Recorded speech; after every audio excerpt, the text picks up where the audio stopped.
Quand on pense à un bureau classique de travailleur social, en général, on a des images très précises qui nous viennent en tête. Ouais, le genre de truc bien déprimant. C'est ça, une petite pièce sous des néons qui grésillent, des piles de dossiers administratifs qui menacent de s'effondrer, et la fameuse machine à café fatiguée dans un couloir grisâtre.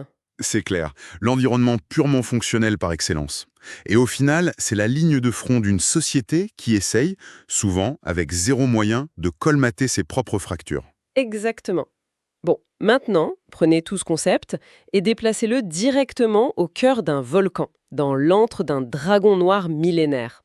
Ah ouais, le contraste est violent. Et c'est pas fini. Le fonctionnaire épuisé est remplacé par une naine armée d'une hache et d'une pipe, et l'administration se mélange à de la pure magie démoniaque, avec des couloirs arpentés par des assassins professionnels. Du coup, le travail social ne consiste plus juste à placer des orphelins. Bah non, il s'agit surtout de survivre à une échiquier géopolitique mortelle. Et c'est justement ce paradoxe absolu qui est le moteur de l'œuvre qu'on explore aujourd'hui, le tome 2 des Chroniques verdousiennes, qui s'appelle La Baronnie du Dragon Noir, la Maison des Naines. Un titre bien à rallonge. C'est vrai, c'est un roman de dark fantasy indépendant écrit par Karch Gregor. Et pour cette plongée, on s'est basé sur environ 171 pages d'extraits directs, mais aussi sur les métadonnées de vente de Rakuten et Booknode, et surtout sur une grosse compilation d'avis de lecteurs. Des avis qui sont pour le coup hyper polarisés. On va du classement or ou argent pour les gros fans, jusqu'à la critique beaucoup plus constructive, on va dire, dans la catégorie lu aussi. Exactement. Et notre mission aujourd'hui, c'est vraiment de décortiquer la richesse de cet univers. On va voir comment l'auteur mélange complètement l'esprit des jeux de rôle sur table avec une intrigue politique super complexe. Et tout ça sans aucune notion classique de bien ou de mal. Ouais, parce que ce texte ne se contente pas de recycler des mythes fantastiques. Il les passe carrément à la broyeuse d'un cynisme institutionnel qui est fascinant. L'auteur propose une collision brutale entre les rouages d'une administration moderne et les codes sombres de la fantaisie. Et justement, pour comprendre cette mécanique, je pense qu'il faut d'abord s'intéresser à la façon dont l'histoire est racontée. Parce que l'ADN du livre, c'est une lettre d'amour assumée au jeu de rôle sur table. Mais totalement. La forme dicte le fond. D'ailleurs, les avis des lecteurs le soulignent direct, on a un bestiaire ultra classique de Donjons et Dragons. Il y a des dragons, des orques, des elfes, des gobelins, des vouivres. Tout l'attirail classique, ouais. Voilà. Mais au-delà des créatures, c'est le rythme de narration qui marque. Le récit, en fait, ne suit pas un seul personnage de façon linéaire. Il saute frénétiquement d'un point de vue à un autre avec des chapitres hyper courts. Genre, un instant, on suit Elwyn, qui est un moine elfe pacifiste, et son disciple Sylvan. Ouais, qui se font attaquer en pleine forêt par des gobelins et un changeant. Une espèce de métamorphe. Et paf, la page suivante, la focale bascule sur Gramuche, une orchestre chamane, et son apprenti Nélis. J'ai eu l'impression d'écouter un maître de jeu ultra talentueux qui essaie de gérer 5 groupes de joueurs dispersés en même temps. C'est la métaphore parfaite. Mais du coup, cette approche structurelle divise énormément le lectorat. Ah ça c'est clair. D'un côté, t'as ceux qui adorent. Ils trouvent le rythme effréné, l'action super fluide, ça ne retombe jamais. Mais de l'autre côté, en lisant les critiques, on sent une vraie frustration. Oui, je pense notamment à l'avis d'une lectrice sur une des plateformes, Astrid je crois, qui expliquait se sentir complètement perdue face à la complexité des intrigues croisées. Et elle pointait aussi le manque de contexte initial pour comprendre les enjeux, ainsi que la présence de pas mal de coquilles dans le texte, ce qui arrive souvent dans l'édition indépendante. Mais du coup, ça soulève une vraie question. Un livre, c'est pas une partie de jeu de rôle. Est-ce que ce format hyper éclaté, c'est pas un énorme frein pour les néophytes? C'est une critique légitime, mais il faut comprendre le contrat de lecture spécifique de ce sous-genre. L'auteur ne te prend pas par la main avec de longs paragraphes d'exposition historique, il te plonge in medias res, au milieu du chaos. C'est un peu marche ou crève pour le lecteur, quoi. Un peu, ouais. Dans une campagne de jeu de rôle, la satisfaction intellectuelle vient de l'effort que tu fournis pour relier des indices dispersés. Les informations manquantes ne sont pas des erreurs, ce sont des espaces laissés vides exprès pour que l'esprit du lecteur s'y engouffre. Donc en gros, soit on accepte d'assembler le puzzle en plein vol, soit on abandonne. Et on se rend compte que cette fragmentation, c'est pas juste un caprice stylistique, c'est vraiment le reflet de l'échiquier politique du monde. Ah mais complètement. Et c'est là qu'on arrive aux véritables enjeux de la baronnie de Brunefeuille. Rien que l'histoire de cette ville, ça bouscule tous les codes. Ah ouais, l'histoire fondatrice. Autrefois, la ville a été ravagée par un dragon rouge. et elle a été sauvée par une alliance improbable entre un paladin humain et un dragon noir. Et le twist, c'est qu'aujourd'hui, ce même dragon noir a été élevé au rang de baron du Saint-Empire d'Éen. C'est lui qui dirige la cité, épaulé par son gouverneur, Onoir Nashrem. Attends, d'habitude, dans la fantasy classique, le dragon noir, c'est le boss de fin, c'est le monstre tapis dans l'ombre qu'il faut abattre. Exactement. C'est le coup de maître de l'auteur. Ici, le dragon noir, c'est l'ordre.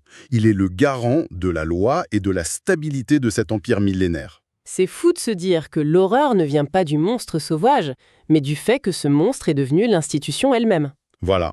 Et ça devient encore plus subversif quand on regarde l'opposition. Le conflit central oppose cet empire à une force politique montante qui s'appelle la Régence. Et la Régence, ils sont dirigés par un duc qui veut instaurer une république.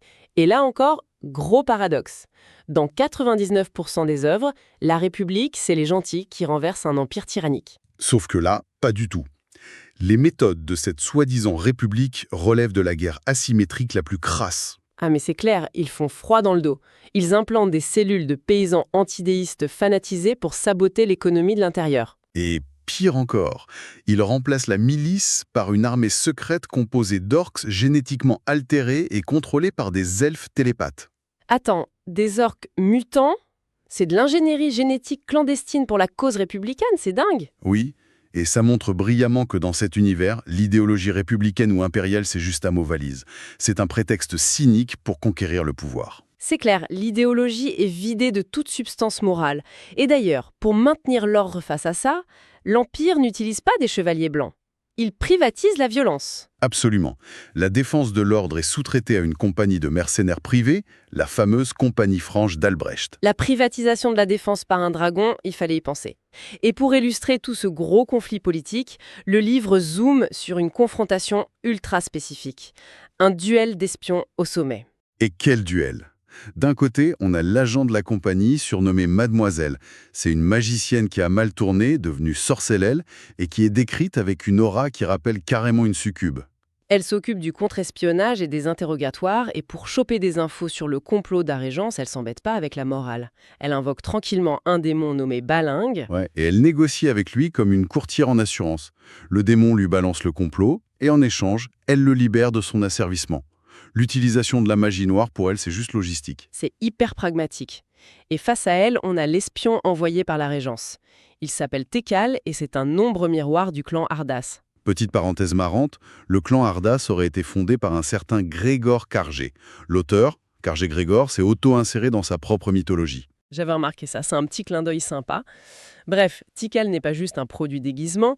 Avec l'aide d'une dryade nommée Etendis, il usurpe complètement l'identité d'un jeune noble, Beren Alfanter. Le mec qui vient tout juste d'être nommé sénéchal des jeunes armes, donc le chef des services sociaux. Tikal s'infiltre dans l'organigramme même de la ville. C'est un peu Mission Impossible version Dark Fantasy. Surtout qu'au lieu de gadgets technologiques, il utilise une gemme akashique implantée dans son front pour enregistrer ce qu'il voit. Carrément. Et son but, c'est de s'introduire dans les quartiers privés du Dragon Noir, dans le volcan, pour voler un artefact, les bésicles de Cristarin. Des lunettes magiques qui permettent de voir la vérité et de dissiper toutes les illusions. L'arme ultime dans une ville où tout le monde ment. Ce qui nous amène à la scène d'action centrale de ces extraits. L'infiltration de Tsekal dans la cheminée du volcan. Ah, cette scène est incroyable. Tsekal passe par un conduit submergé, sauf que Mademoiselle l'avait anticipé. Elle avait piégé l'endroit avec des alarmes magiques reliées à ses propres bijoux. Et ce qui est génial dans ce combat, c'est le contraste des styles. Mademoiselle arrive en lévitation, c'est l'artillerie magique lourde. Elle défonce la roche et invoque une araignée géante issue des profondeurs. Elle balance des boules de feu, enfin la totale quoi. Et Tsekal en face, il réplique pas avec de la grosse magie. Il est hyper pragmatique. Exactement, une logique strictement matérielle. Il utilise des étoiles en métal aiguisées pour découper l'invocation, et quand il doit fuir devant les kobolds de garde, il se téléporte pas. Il fait quoi déjà? Il sème des choses-trappes, de simples clous à plusieurs pointes qu'il jette par terre. Ah oui, et les kobolds s'empalent les pieds dessus, c'est le triomphe du bout de ferraille sur la haute magie. C'est ça. Mais malgré cette fuite ingénieuse, il échoue, il ne récupère pas les bésicles de vérité. Et c'est une métaphore hyper importante. Sans ces lunettes, le lecteur, comme l'espion, reste condamné à errer dans cette gigantesque zone grise où rien n'est ce qu'il semble être. Ce qui fait une transition parfaite pour parler de la moralité trouble de tous les personnages. Parce que personne n'est clair, même dans les institutions censées être bienveillantes. Tu vous parlais de la fameuse maison des naines? Mais oui, sur le papier, c'est les services sociaux. 7 gouvernantes avec des noms adorables comme Aigrette, Timorée ou Fluette. Elles sont censées protéger les enfants des rues. Sauf qu'en grattant un peu le vernis, c'est l'horreur. Talcal, sous les traits de Beren, se met à espionner ses propres employés. Il piste une des naines, Tefaniaï. Et il découvre qu'elle mène une double vie de prêtresse démoniaque. Elle se baigne dans un lac qui cache un réseau de grottes sous-marines, et là, elle fait des rituels occultes pour créer une fontaine de jouvence. Une assistante sociale qui fait de la magie du sang en scred sous un volcan dirigé par un dragon. Et l'ironie, c'est que Mademoiselle découvre ça en même temps en filant la naine de son côté. On a 2 espions ennemis qui passent leur temps à espionner une assistante sociale satanique. Franchement, la confiance institutionnelle est morte et enterrée à Brunefeuille. Et ça vaut aussi pour les élites. Prends le personnage de Dame Radia, une jeune noble brillante qui file le parfait amour avec le gouverneur Onwar Nashrem lui-même. Oh là là, Dame Radia! Le jour, c'est la petite amie parfaite du pouvoir exécutif. Mais la nuit, c'est la renarde. Une justicière masquée qui détruit systématiquement les cargaisons de luxe de la ville. Ouais, elle casse les tonneaux de vin pour ruiner l'économie corrompue du gouverneur, qui est l'homme qu'elle aime. Le niveau de dissonance cognitive est total. Elle sabote économiquement le mec avec qui elle dîne le soir. Personne ne peut se permettre d'avoir une seule identité dans ce monde. Les idéaux ne peuvent s'exprimer que par le crime, le mensonge ou le complot. Et je crois que l'exemple le plus brutal de ce pragmatisme, à toute épreuve, c'est la façon dont la compagnie de mercenaires décide de régler le problème de Tekal. Ah oui, quand ils comprennent que Beren Alfanter est un espion infiltré. Mademoiselle et ses lieutenants, Otige et Fleurette, décident d'agir. Mais ils font pas de procès. Même pas une arrestation musclée ou un duel épique sur les toits. Non, ils optent pour la solution industrielle. C'est glaçant. Ils refusent le risque d'affronter un maître espion en combat singulier.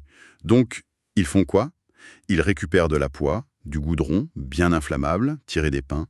Ils s'approchent en pleine nuit de la pension de famille où dort Beren. Ils condamnent les volets de l'extérieur avec des cales en bois pour qu'ils ne puissent pas sortir.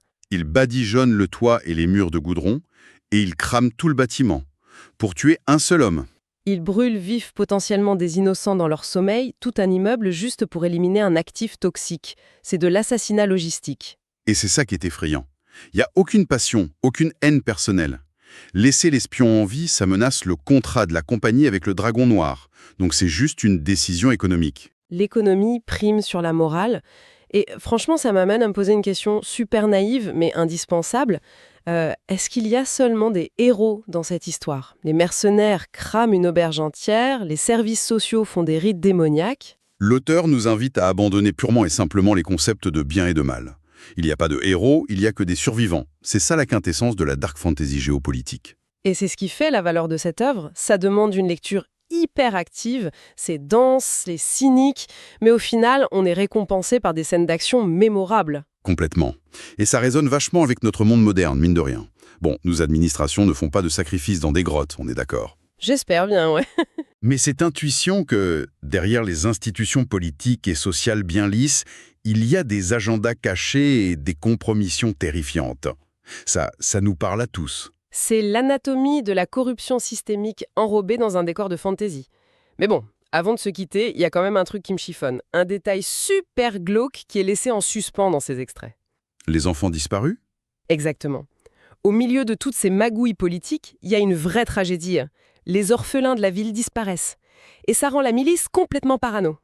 C'est pour ça d'ailleurs que des diplomates étrangers innocents comme le moine elfe ou la chamane orqueuse se font arrêter brutalement et jeter dans cette fameuse prison lugubre avec les statues d'anges géantes. Les mercenaires vont jusqu'à interroger les naines de manière ultra musclée, mais on n'a jamais la réponse claire. Qu'est-ce qui est arrivé à ces gamins? Le texte laisse le champ libre aux pires déductions. Est-ce qu'ils ont été enlevés par Tefenia pour alimenter son rituel sanglant de la fontaine de jouvence? Ça collerait parfaitement à l'ambiance morbide du bouquin. Mais on pourrait aussi imaginer, dans un élan d'optimisme, qu'ils ont été recrutés et mis à l'abri par la renarde, la justicière masquée. Une béance narrative totale. L'auteur ne nous donne pas la réponse sur un plateau. Pour le savoir, ceux qui nous écoutent n'ont pas d'autre choix que de plonger eux-mêmes dans le roman. Et c'est là toute la beauté du truc. La bureaucratie de Brunefeuille est un monstre absolu. Et pour découvrir ses secrets, il faut accepter de s'y perdre. Sur ce, merci d'avoir suivi cette plongée avec nous. Et on se dit à la prochaine pour une nouvelle analyse.